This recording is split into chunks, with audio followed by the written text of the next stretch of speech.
Greetings, dear ones. I'm Kryon of Magnetic Service. It is the end of the meeting. There is reflection that takes place, especially when you know that you will leave that which you have called the place of friends. You may not have met one another, dear ones, but you have something in common. So many of you have shared so many lifetimes and you don't know it. This is the place where you would come together and feel a synergy, if you wish, a confluence, if you wish, of spiritual energy that is new. It's almost like a reboot, a birth of something that you didn't expect on this planet. It's not a place where you come and celebrate what you know. It's a place where you come and celebrate what you don't. Because it's beautiful and it's on its way. This is the second part of 2 channels. It will not be a long one. But the profoundness of it, you'll recognize. Because we're talking about that which is the spark. I'm not going to review, other than to say that spark is the realization of God in your life. It takes you out of an old paradigm of what you were taught or what you thought was real, and instead puts you into a place of tremendous discovery and newness, where you realize that the love of God is precious and for you, and it comes without any accoutrements. It comes without tools. It comes without rules. It's just love. It comes with this, the recognition that you are magnificent. Born magnificent, part of a plan, and here you sit. And in the first part, we describe the elements of this, the spark. That the first element of it is the actual spark that happens, that takes you out of an old paradigm, an old way of thinking. So complete is that removal that when you get to this new place where you feel so free and alive, you're not even certain of what to do next. And there are some who say it doesn't matter what I do next because this is all. I am one with everything. And all good things will be now added unto me. And in some ways you're absolutely correct, but the ways that I am talking about are practical. For we're talking about the old soul living in a Western society. It goes from one level to another, but you still go to work. You still associate with your friends. And you still have the things that are practical to attend to. You still have the children and the mates and all of these things that are so important to you. And yet you find yourself completely and totally changed. We told you one of the first things that happens that is an element of this spark is revelation. You realize that the rules that you thought were there are not. You realize that you can do just about anything, including that which you were told you can't. We told you that even looking at your own body, there would be the recognition you are in control. At some level, this will occur to you because the cells of your body are part of this enlightened package, that creation, that soul, and the biology, which will listen to that which created it. Because you're a part of God. It goes further. You'll start understanding that the things you were told that are absolute to your society are not. How long you live will be up to you, not to some biological chart or averaging.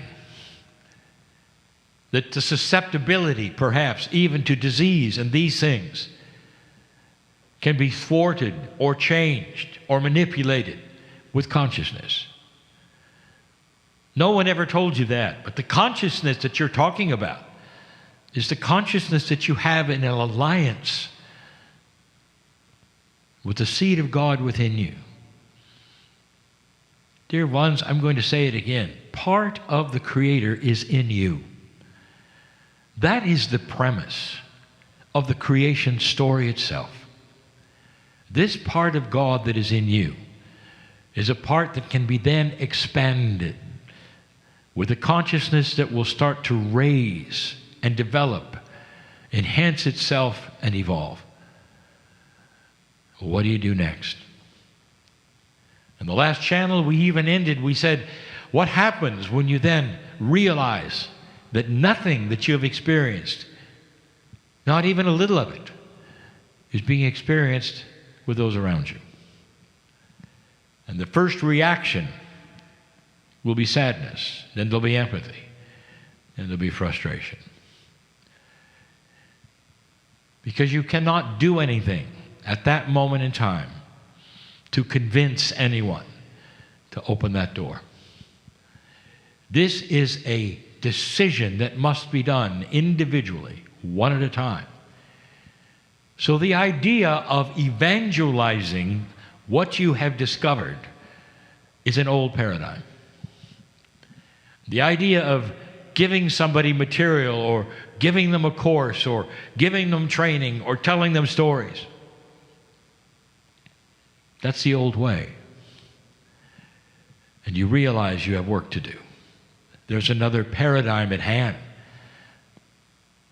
And you realize it may not be about enlisting them to do the same thing as much as something else that might be at hand. And that's where this channel starts. There are a lot of things, dear ones, that you will go through after the spark. And some of them will come all at once, and some of them will come gradually. But almost every single one of these elements are present. What happens when you step into a new area of your life that's wide open, that has no rules on it, that you've never seen before? What do you do with that? Where do you begin? How do you start? You have to relearn, dear ones, that actual spirituality that you have claimed to be yours. And in the process, you start asking questions. Well, here I stand. What do I do? What is that which is my calling with God inside? What is next? What's the paradigm going to be? And you're careful. Sometimes and sometimes not. Sometimes you will go back to an old way of trying to do something in an old paradigm. It doesn't work. And you realize this has no semblance of remembrance to anything I've learned. This is new. What is going on here, dear ones, is the beginning of the evolution of a new consciousness within you, old soul. And the layers, if you want to call them that, or the realizations, if you want to call them that, or the attributes of the spark start to occur to you. What's next? What do I do? Are there things I should know? And then the things that start occurring to you also would say, well, based upon everything that's happened in the past, there has to be rules. So some will slip backwards. They'll slip backwards because they think they know what to do based upon what they've done in the past. So believe it or not for everyone, but one of the attributes of the spark is going backwards for a little while. But I want to tell you the difference, the real difference of being in this new paradigm and the old paradigm. And I've said it since I met you. You're never alone. In this former channel, I started it by asking you to imagine angels around you. In whatever that means to you, in whatever form that would take in your mind. And that they were quiet. Because you have free choice, they never said, look over here. They never said anything because you have to have free choice. Suddenly you made the choice. You might say you've entered their area. And now they are not silent. And what I mean by that is the new paradigm begins with things you were never taught. Number one, don't even consider planning ahead. How do you like that? Because your intuition will be the guide. It's the roadmap from now on, not the GPS. Because you're going into areas that have never been tracked, have never been recorded. And suddenly there is the realization that every single day the topography changes. But that shouldn't bother you because the new paradigm means that you trust the intuition that is new, that you have, that you're working with, that you recognize as angelic help. The ones who know your name are starting to develop a rapport with you. And you start to trust that which comes right before you need it. Situations that might worry you. And we mentioned in the last channel about abundance and jobs and all these things that you have learned to cherish because it's your survival can disappear. And you can stand there and say, it's okay, because I know what's coming will be better. And you'll be right. And the angels around you, if they could, would slap your back and say, that's right. You're learning the principles of something you were never taught. That the reality that you will need from then on is something you will create yourself with the intuition and the help from the other side. Intuition which never stops. Intuition which you will then start to be able to slow down. And what I mean by that is intuition in an old energy comes from a sacred place. That triad, that brain, heart, pineal triad that generates the communication with a higher self and is responsible for intuition is at such a high level that when it comes to you and you're in an old energy, it comes too fast. It comes and goes and you don't even know what it was. What was that? Should I have paid more attention? What did it mean? And you know this. Intuition, that is what you know about it. What if it were different? What if it came and sat in front of you and said, hi, I'm your intuition, turn left. That would be different. And I'm telling you, that's what it's going to feel like. You are going to be so used to this. Those of you who've walked up those golden stairs and felt that spark and know that you are not who you were when you were born,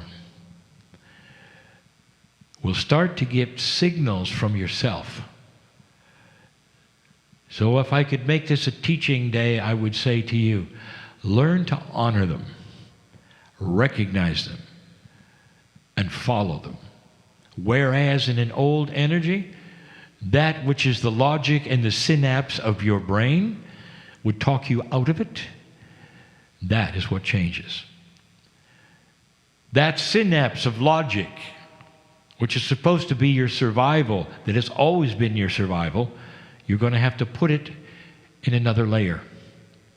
You'll always need it, dear ones. It's practical, but it's got to now be balanced with that which is that part of you which is sacred, that intuition which is coming into play now, saying, pay no attention to what you thought you knew. You're going to go up there and turn left. And your brain will say, don't do that. There's nothing there. You've been there before. And your intuition will say, go up there and turn left. And the further you get toward that turn, the more the brain will object. You know you're a fool. don't you? If you're going to go there and turn left, you've been there before. Think about it. You've been there before. There's nothing there. Why would you go again? And your intuition is saying, blessed is the human being who goes there and turns left. And that's what you do. And as you turn left, you realize that nothing is there that used to be.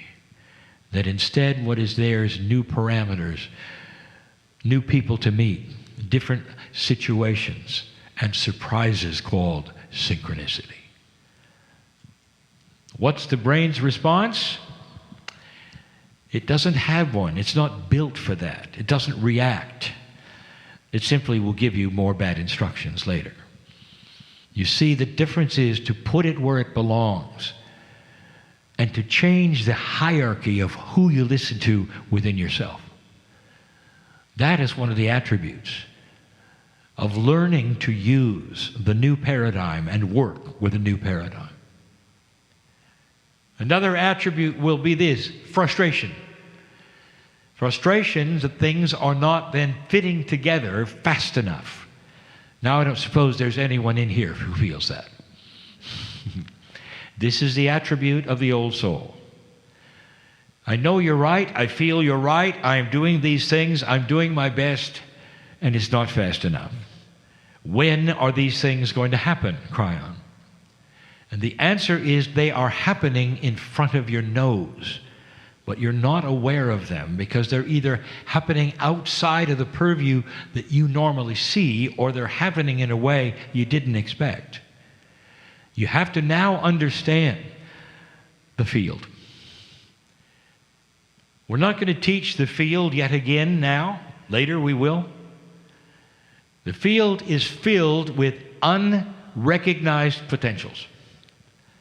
And part of that intuition steers around those things that are happening in the field. Now let me give you an example I've given before. If you have a map, it's of a known area. If you have a GPS, the only way it can work is because it knows the streets. It knows the area. So therefore, there is a linear component that says this is the truth. This is the way it works. It's called the map. We'll guide you around on it. Just tell us where you want to go. The new paradigm does not work that way. The new paradigm says there is no map because the streets will change every single time someone else makes a decision in that field. And that map we're talking about is not streets. That map we're talking about is the consciousness of life. A place that you could be where you'll always know whether to turn right or turn left because you know at some level what's ahead. And that is not predicting, it's sensing. And it's sensing the field. Imagine a room full of people, all very different, all in conversation. And in that field, you would say, well, it's impossible to map out what they're going to say or what they're talking about because they're moving around and talking to one another. You'd be absolutely 100% right. You see, you can't do it that way. But if you enter the room and you have an idea, an intuition perhaps, of what is going on, who is talking to whom, where are you going to get that information? And the answer is intuition. Because the intuition is hooked to the field. It knows what's going on in the room. It is the master GPS without a map, but with direction of consciousness. And you're able to make your way from group to group and person to person, and you run into the people you should have run into. You talk to the people you should talk to. And as the room changes and the conversation moves and perhaps even gets more elegant over here, you're steered over there. Until you come out of that room with a new set of friends. Until you come out of that room with a new workplace. Until you come out of that room with a healthy body. Do you understand what I'm saying? This is how it works. What's the frustration? It's not happening fast enough. So if this were a teaching channel, I would say to you, I want you to relax with what you don't know. That is difficult. That's a new paradigm. Well, so far, Kryon, you've told us that there is no GPS, we don't know where we're going, and we're supposed to relax with it. That's correct. That's a little nuts until you start talking to the people who are doing it. And the thing that you see with them, make no mistake, they're relaxed, they're peaceful, and they're joyful. They're relaxed, they're peaceful, and they're joyful. And that is an oxymoron. You mean you've got people who have no idea really where they're going or what is next. Some of them are suspended between jobs. They don't know who they're going to meet, but they know it'll come someday, soon, when they need it. And you're telling me they're peaceful and they're relaxed. And they're going around smiling about it. Yes, I am. And that is the difference between being in the old room and the new room, which I discussed in the last channel. The paradigm of existence starts to change. And the problem with the frustration is you have to learn to work it.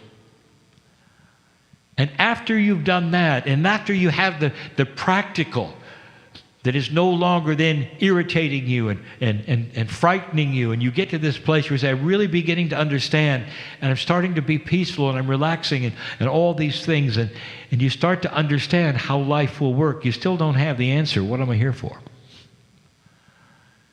What am I supposed to do? Now that's a holdover as well from the old energy that says every single human, even spiritually, is supposed to do something. You've got to fit into some kind of a matrix of have to do something. What if I told you that some of you are built and here for, designed for, and named for doing nothing? And you'll say, how is that possible? Because in the doing nothing, you hold this beautiful, joyful presence. And the people in those rooms that are talking to other people and moving from place to place, they'll meet you for a moment or two. And they'll see that you're peaceful. And that you're not bothered by doing nothing. And then they realize, and you realize, really, I'm a placeholder. I'm a placeholder of joy. I'm a placeholder of confidence. I'm a placeholder because when people are learning, they see me, not afraid.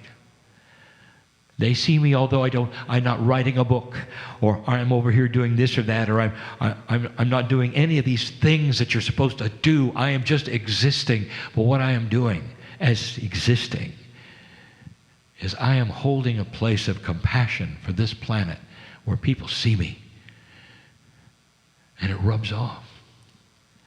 Joy and compassion, these things are catchy, if you know what I mean. You ever had a situation where somebody was laughing?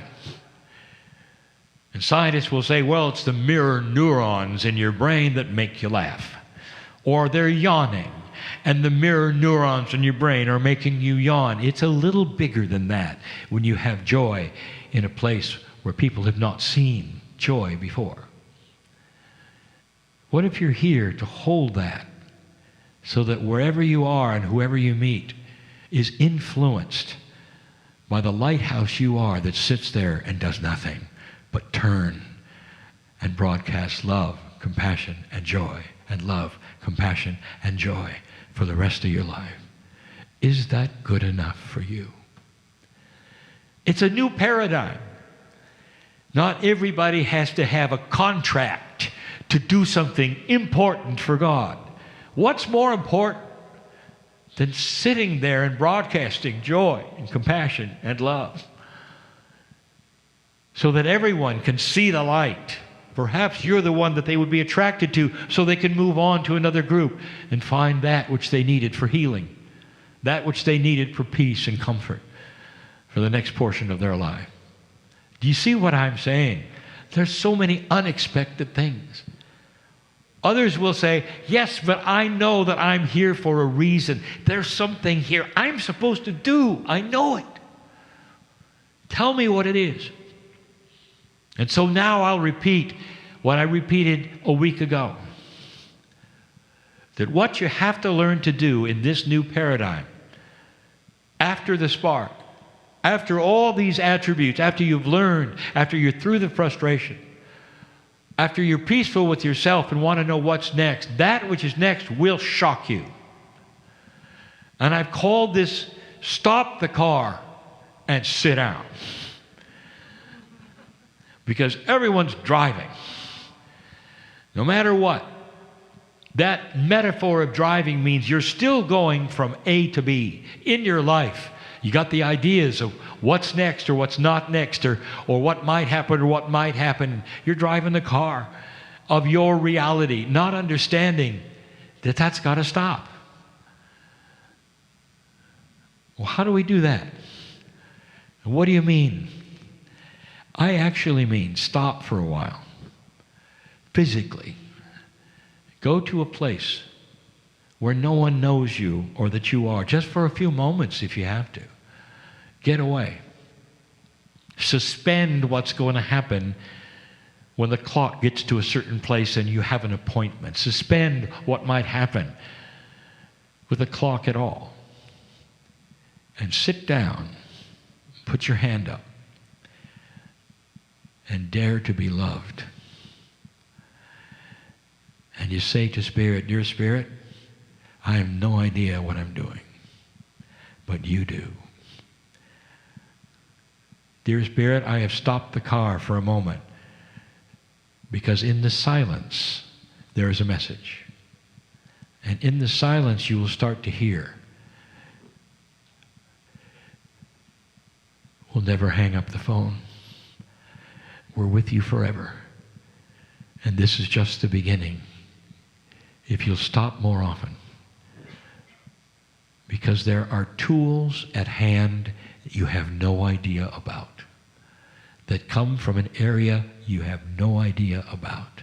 That have nothing to do with your mind or your consciousness or what you think you're here for.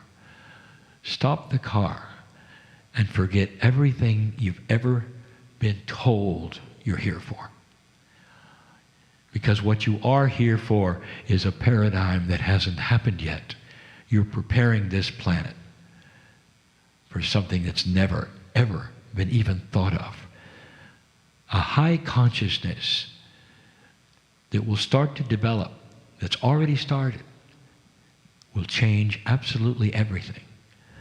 And you're going to be part of this in ways you cannot even consider, even as you walk to the store, even as you take care of children, even as you do your laundry. Because it's outside the purview of that which you think you know. Tools are coming. Dare to be loved enough so you're open for what is next. And it might be as simple as helping the planet by focusing on something with a high consciousness that only you have, that will bring things to this planet that have never been here before. To interlace with others who are doing the same things, whose names you don't know, in places you've never been. And together, you know you're thinking of the same thing, and with the energy of consciousness, you're creating something that will last forever. If I sound cryptic, it's only because you can't think about things you don't know. You don't know what you don't know, and so these things sound unusual to you. Well, when you get there, there'll be an aha. This is what Kryon was talking about. Consciousness used as a tool that it's never been used for before, that's benevolent and beautiful and joyful and peaceful, that will change this planet. Ideas that have never been thought about before. Ideas of those who will run for office, those who will run and how to manage a campaign. Never thought of before. Where will that come from? You. All those who have gone through this spark, who have sat there waiting and realizing this is why I'm here, because I know how it works in a high consciousness field, and I'm ready to help. Some of you will think you're doing nothing and you're doing so much simply by your actions of saying, I'm here, yes, I'm ready. Don't be disappointed when what you thought you were here for doesn't happen, because that was in an old energy, dear ones. In the new energy, maybe you're writing a book and you don't know it. In technology that is to exist someday, that will be able to scan your consciousness, and then they will study you. And they will say, this is the forerunner. These are the kinds of humans that were here that are broadcasting love and peace and compassion. And we had no idea how important they were. Is that new enough for you? These are the things we talk about and will continue to talk about that are beyond that, which you understand. But you do feel it, don't you? You do feel it. And that's good enough for now. So again, we'll say, sit and be loved. And let everything else come to you with these new tools which are starting to arrive and be delivered by these beautiful angels who have always walked with you every step of your life and are now starting to show themselves in the intuition that you're starting to have. I'll talk of this more. There'll be other times. But for now, I will say yet again, go from this place changed because you've heard something that made sense in an odd way. And so it is.